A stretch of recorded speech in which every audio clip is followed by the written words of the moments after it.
Hi friends, welcome to 5 Minutes Tech YouTube channel. Here is Lenovo Tab M10 tablet. In this video, we will learn how to turn off automatic brightness, that is adaptive brightness in your tablet Lenovo Tab M10. First of all, go to the settings of your tablet. Go to settings here. Then go to display. Go to display here. And here you will find the adaptive brightness option.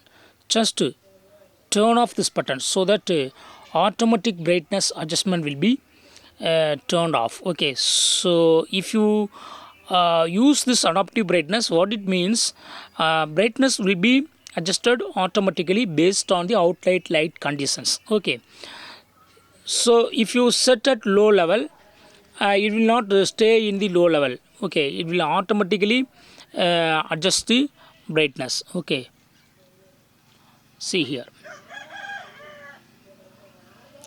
So if you would like to use see here, automatically it is adjusted. Okay,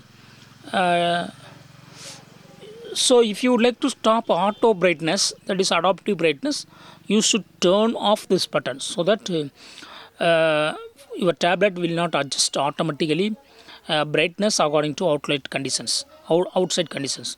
You can yourself set your own brightness level. Okay, that's all friends. Thanks for watching. Bye.